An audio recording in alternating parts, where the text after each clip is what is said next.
Le regroupement des gestionnaires et copropriétaires se rencontre aujourd'hui devant un panel d'experts pour parler de financement lors d'importants travaux en copropriété.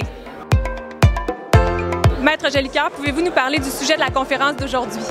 Alors, le colloque du RGCQ a pour objet de sensibiliser les conseils d'administration du syndicat à l'importance, d'engager des travaux en temps opportun.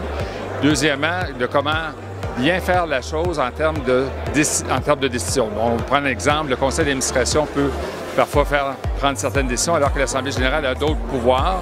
Donc, c'est un peu de démystifier le rôle et les pouvoirs du conseil d'administration et de l'Assemblée générale des copropriétaires.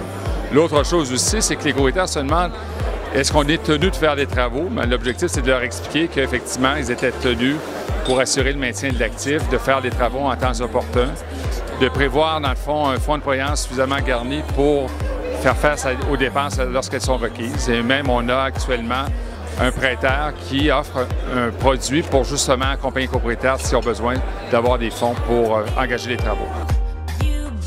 Madame Wallis, vous travaillez dans une banque qui se spécialise dans le financement des copropriétés. Quels sont vos créneaux de financement? Bien, en fait, on est une banque spécialisée dans l'immobilier. On a fait des prêts hypothécaires du côté résidentiel, du côté commercial. Un de nos produits qui est lié à l'immobilier, c'est les prêts aux syndicats de copropriété, effectivement. Notre produit sert à financer les travaux importants qui peuvent avoir lieu dans les copropriétés à travers Montréal et le Grand Québec. Donc, notre produit, c'est un prêt à terme pour financer ces projets-là d'amélioration des travaux majeurs ou des projets éco-responsables.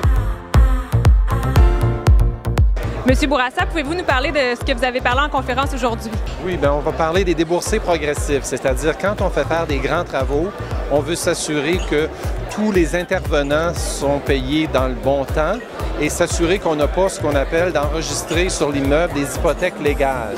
Alors, c'est très désagréable quand vous avez payé des grands travaux, qu'à la fin des travaux, que vous vous rendiez compte que vous avez des hypothèques qui ont été levées sur votre immeuble parce que, par exemple, les sous-traitants n'ont pas été payés.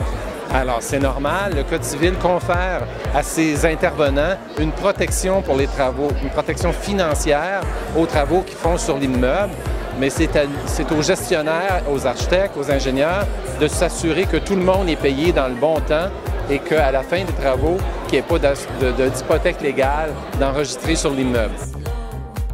On parle souvent de grosses sommes d'argent. Est-ce que ça peut causer de la discorde? Bien, les copropriétaires sont habitués à payer des frais de condo de X $ par mois. Puis lorsqu'on doit faire des grands travaux, effectivement, on leur annonce qu'il y aura une cotisation spéciale. Alors évidemment, c'est un sujet de discorde dans les copropriétés parce que certains disent, bien, est-ce qu'on ne pourra pas retarder de faire des travaux? D'autres disent, bien écoutez, j'ai de l'infiltration d'eau dans mon appartement, il faut faire des travaux.